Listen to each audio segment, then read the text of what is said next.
Europe, 84% des espèces cultivées dépendent de la pollinisation.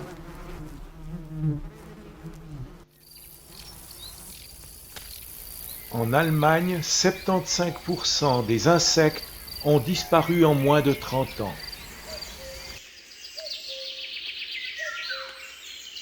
En France, 35% des oiseaux ont disparu en moins de 15 ans. La contamination due aux pesticides touche l'air, le sol, les eaux de surface et profondes, mais aussi l'être humain. En France, on avait annoncé une baisse de 50% de l'usage des nicotinoïdes. Elle a augmenté de 25%. C'est à Cuba que les abeilles sont les plus productives. Les pesticides y sont rares.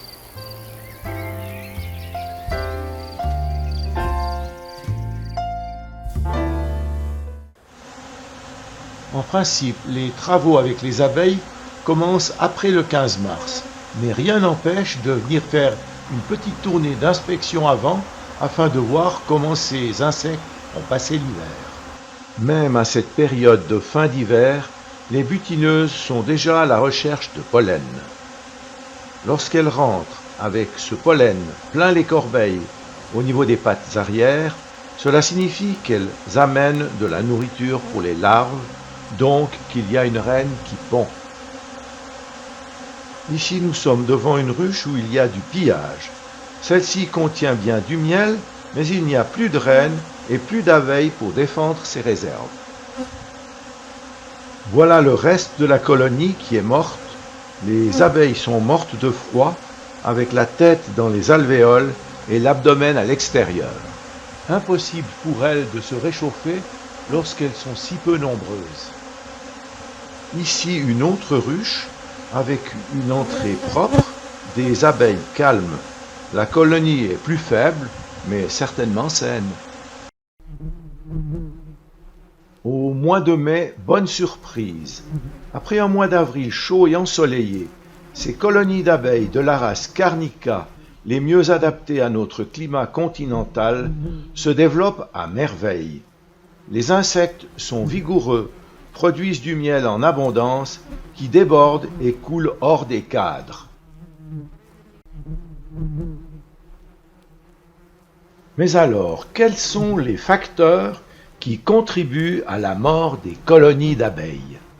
Depuis de très nombreuses années, les scientifiques et les écologistes tirent la sonnette d'alarme concernant l'usage des pesticides dans l'agriculture. Plusieurs communes de Suisse captent leurs eaux potables dans les sources polluées par le chlorothalonil. C'est le cas de la commune de Vuilly-les-Lacs, sans que la population n'ait été informée, et pourtant son taux est 27 fois supérieur au taux limite accepté. Le produit est maintenant interdit à la vente sur notre territoire depuis le 1er janvier 2020. La substance était pourtant classée cancérogène probable pour l'homme depuis 1999. Mais Syngenta, le fabricant du produit, a fait recours contre cette décision. Si le lait d'amande ne vous effraie pas quant à son prix, quant à son apport calorique, si vous êtes de ceux qui croient à toutes ses vertus médicinales, écoutez bien cela. La culture de l'amandier est un véritable désastre écologique car ses besoins en eau sont 6 fois ceux des céréales. Et en plus, dans un État américain où les ressources sont déjà insuffisantes, la Californie, qui produit 80% des amandes mondiales. Mais c'est aussi un désastre écologique pour les abeilles. Je m'explique.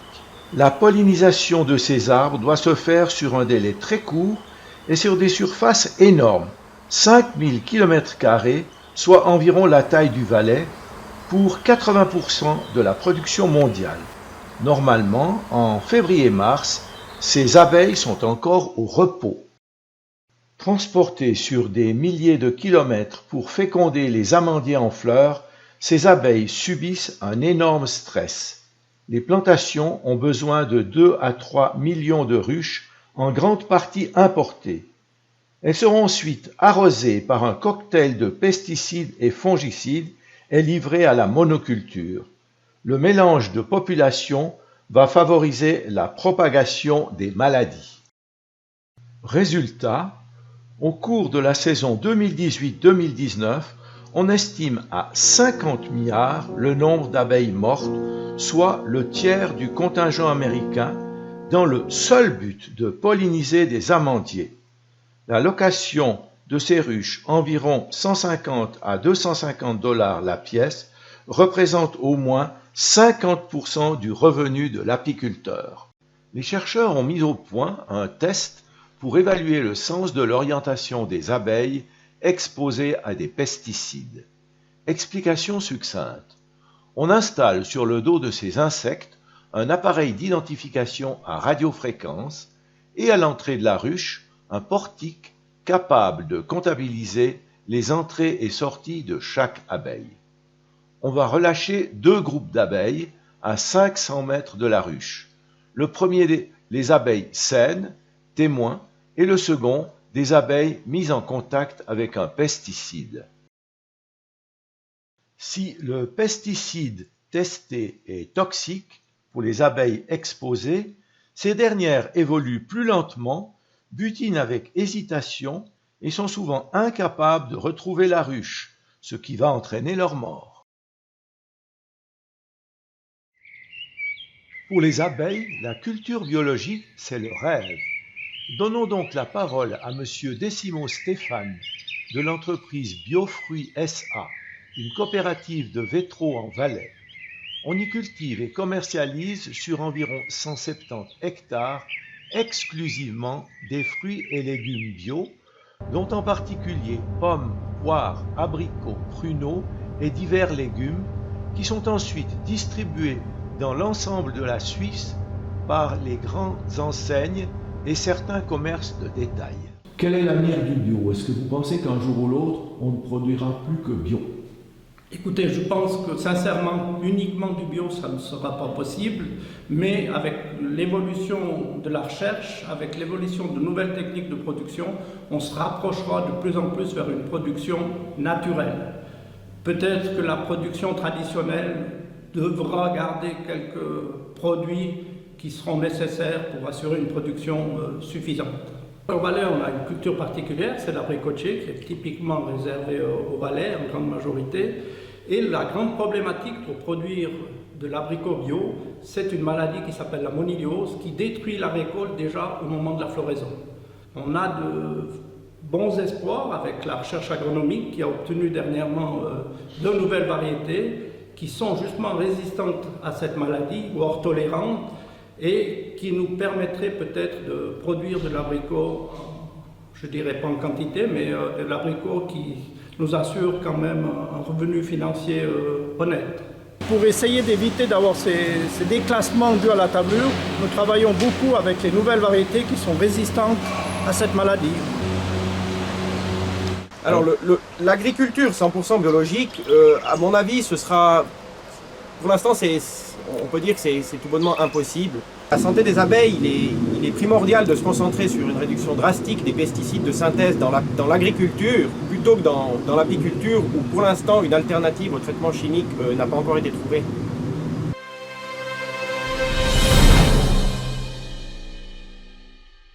La planète est de plus en plus bétonnée.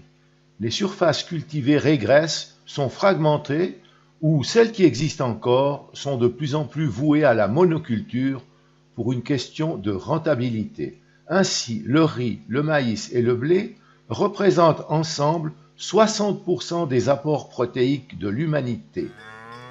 Les abeilles, comme les autres insectes, ont besoin de haies, de diversité florale.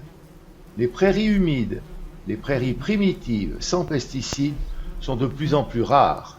Certaines espèces de tilleuls, le tilleul argenté ou de marronnier, seraient responsables de la mort des abeilles, surtout des bourdons. Il faut donc éviter cette espèce ou la planter seulement en ordre dispersé. En résumé, le paysage doit être construit avec des plantes mellifères variées, non toxiques, permettant aux abeilles de se nourrir toute la saison.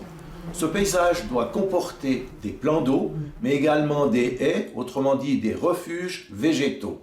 Les espaces ne doivent pas être trop distants l'un par rapport à l'autre. Les avantages de l'apiculture en ville pourraient être le fait que, étant donné qu'il y a moins de culture, donc il y aurait moins de pesticides nocifs pour les abeilles. Donc ça pourrait être quelque chose de positif, mais en même temps, il y a énormément de pollution atmosphérique due aux voitures, aux industries, qui sont pas négligeables, quoi. C'est forcément des polluants qui vont se retrouver dans les cires, dans les miels.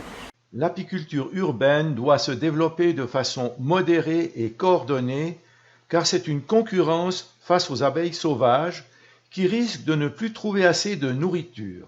Elles sont des pollinisatrices au même titre que l'abeille domestique. Une ruche en train d'être pillée par les abeilles des ruches voisines. Au décours de l'hiver, les colonies ont pu souffrir du froid, de réserves insuffisantes. Mais le grand ennemi, c'est surtout le varroa destructor qui attaque les larves avant leur operculation. Il a envahi les ruchers suisses dès 1984 et en 5 ans s'est répandu partout. Non traitées, les colonies sont vouées à la destruction. On fait appel à des produits chimiques ou plus ou moins biologiques avec efficacité irrégulière, acide formique, thymol, acide oxalique ou des traitements thermiques. La recherche de maladies doit être une préoccupation permanente. L'observation attentive des cadres, des tiroirs, des insectes eux-mêmes doit permettre de découvrir l'état du couvain, par exemple en mosaïque avec des opercules perforés, des larves desséchées, gonflées, de couleur foncée, des abeilles mal formées, à l'abdomen gonflé, incapables de voler, tremblantes, inactives, des ruches avec de la diarrhée, des odeurs de poisson, d'ammoniac ou de vinaigre. Une série de maladies bactériennes, virales et parasitaires guettent la ruche et réclament des stratégies diversifiées allant jusqu'à la destruction de l'habitat et de son contenu. Que penser des ondes électromagnétiques qui envahissent notre quotidien et la pollution lumineuse? On sait que les abeilles se servent de cristaux de magnétite présents dans leur abdomen pour capter les champs magnétiques terrestres. C'est d'ailleurs leur moyen de se déplacer dans l'espace et de retrouver leur ruche. Depuis les expérimentations du biologiste Daniel Favre, on sait que les téléphones portables placés sous des ruches perturbent les abeilles lors de communications téléphoniques.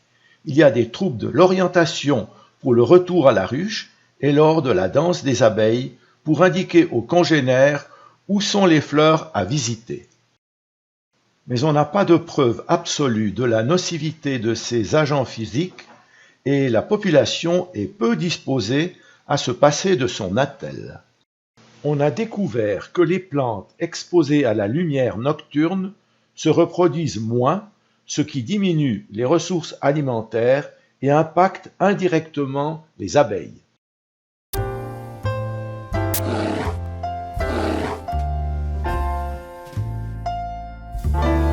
Pour nos abeilles domestiques, les conditions idéales sont les suivantes à l'intérieur de la ruche. Température entre 34 et 35 degrés. Taux d'humidité entre 50 et 70%. Lors des sorties à l'extérieur, temps sec, chaleur plus de 20 degrés, vent moins de 15 km/h, luminosité plus de 20 000 lux. Comme référence, une mesure en plein soleil, c'est 120 000 lux. Tout écart notoire de ces paramètres est dangereux pour les colonies d'abeilles. Alors affaiblies, elles sont plus vulnérables aux attaques de parasites ou de virus. À cause des décalages de saison, elles pourraient se trouver sans nourriture. À cause d'une trop forte humidité, avoir des diarrhées. Enfin, la reine pourrait être moins bonne pondeuse. Depuis les années 1980, une méta-analyse a montré qu'un grand nombre de plantes avancent leur floraison de 1,9 jours chaque 10 ans. Apis mellifera possède une biodiversité importante qui devrait l'aider à s'adapter aux nouvelles conditions climatiques, mais rien n'est certain vu la rapidité de ces changements. Pourquoi les abeilles disparaissent-elles de notre environnement ? Plusieurs hypothèses ont été émises dans ce reportage présenté jusqu'ici. Maintenant, il faut essayer de trouver des solutions car il est -5. Même si ce n'est pas Einstein qui a affirmé que lorsque les abeilles auront disparu de notre univers, il restera 4 ans à l'homme pour survivre, il n'en reste pas moins que cette affirmation est inquiétante. Les causes sont multiples, la tâche est immense. Il est absolument nécessaire que tous les milieux concernés se mettent autour d'une table afin de discuter sur des solutions rapides et efficaces. Il faudra que chacun fasse des concessions. À tout seigneur, tout honneur, commençons par les apiculteurs. Son rôle est essentiel dans la protection de ses abeilles, ce qui l'oblige à une formation pour ne pas passer pour un apiculteur du dimanche, qui perd chaque année un gros pourcentage de ses colonies. Les ruches seront placées dans des endroits sans humidité, en partie ombragés, tranquilles, à l'abri des vents forts, avec le trou d'entrée orienté est-sud-est. Il faut une hygiène stricte des ruches et une surveillance attentive du couvain à la recherche de maladies. On évitera les transhumances lointaines, motif de stress pour les abeilles, confère l'histoire de la culture des amandes en Californie. La race doit être adaptée au climat local, avec un intérêt pour des abeilles rustiques, pure race, plus résistantes. Les reines hybrides doivent être le produit de croisements de lignées pures de populations différentes. Le nourrissement nécessite une grande expérience. Il est capital dans les situations suivantes. Pour booster la ruche, en situation d'urgence, lorsque la météo est défavorable de façon prolongée, en fin d'été, si les apports alimentaires manquent pour la préparation de l'hivernage. Il n'en faut ni trop ni trop peu. La recette pour ce sirop varie selon les périodes d'administration. Le plus important, pas de saccharose pure sans les réactions chimiques qui en fait du glucose et du fructose. Les agriculteurs doivent utiliser des doses de pesticides les plus faibles possibles et uniquement ceux reconnus sans danger toxicologique pour l'environnement en tendant vers une agriculture sans pesticides. Ils doivent se battre contre la concurrence des importations de produits alimentaires de pays au règlement laxiste. Les consommateurs doivent continuer à mettre la pression pour exiger une consommation locale ou à défaut l'importation dans le respect des lois sanitaires en vigueur. La lutte contre le gaspillage alimentaire doit être prioritaire en triant, recyclant, valorisant ou méthanisant les déchets. Il faut améliorer la conservation des aliments, prolonger les dates de péremption, garantir une bonne gestion des invendus. En réduisant le gaspillage, l'agriculture pourra se focaliser plus sur la qualité que la quantité des produits et échapper en partie au traitement agressif. Agroscope a signé une charte européenne avec plus de 20 autres représentants pour l'élaboration d'un calendrier commun en matière de recherche conforme au Green Deal. Le but est un secteur agroalimentaire européen respectueux de l'environnement, durable, juste, équitable et compétitif par un dialogue renforcé entre chercheurs et parties prenantes. Actuellement, il y a une quarantaine de projets d'études en cours. Pour commercialiser leurs produits, les industriels devraient accepter que ces derniers soient testés par des instances indépendantes en milieu naturel et pas en laboratoire et aussi sur une durée suffisante. Les politiques doivent rester hors d'influence de l'industrie et de ses lobbies et adopter des attitudes fermes et définitives lorsque les preuves scientifiques de toxicité sont établies. Les écologistes doivent proposer des solutions réalistes, praticables. En Suisse, une initiative populaire réclamant une abolition totale des pesticides doit être présentée devant le peuple dans quelques mois. Elle met la pression par son caractère absolu et son délai de 10 ans. Les banques et autres instituts financiers doivent revoir leur politique d'investissement en accordant plus de crédit aux solutions de sauvetage de la planète, action sur le réchauffement climatique, la pollution de l'air, de l'eau, des sols, l'utilisation raisonnée des ressources de notre Terre. Leurs objectifs ne reposeront plus uniquement sur une croissance économique à tout prix, mais également sur des valeurs sociales, environnementales et de transparence.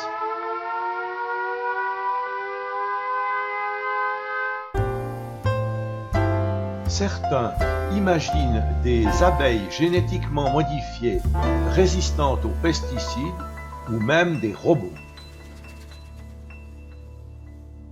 La chimie a de moins en moins bonne presse. Aussi les scientifiques cherchent d'autres alternatives et c'est tout naturellement vers la génétique que l'on s'est tourné. Fini l'élevage sélectif fastidieux des abeilles.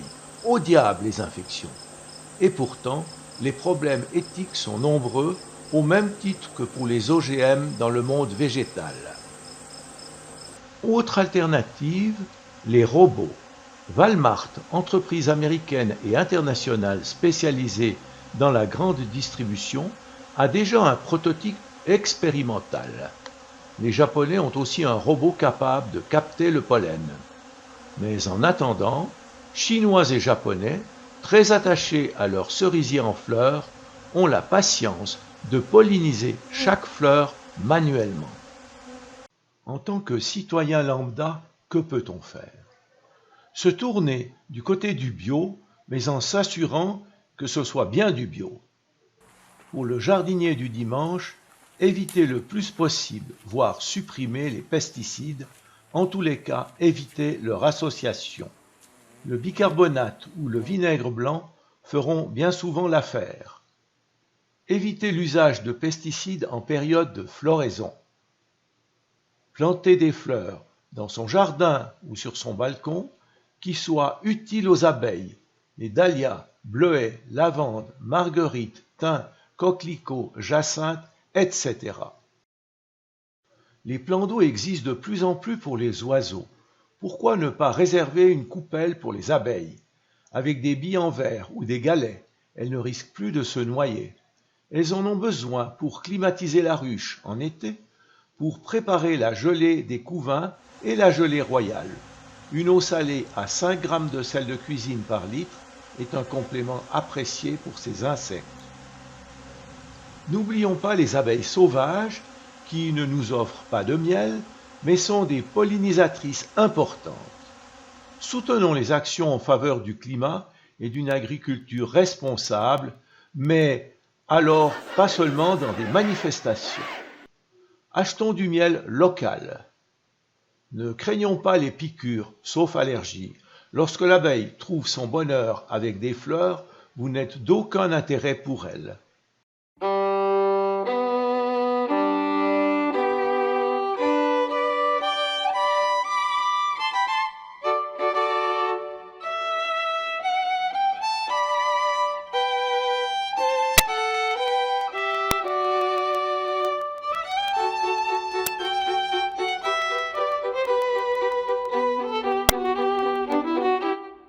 Merci de votre attention, mais s'il vous plaît, mettez-vous d'accord pour une solution viable à notre égard. C'est l'intérêt de tous.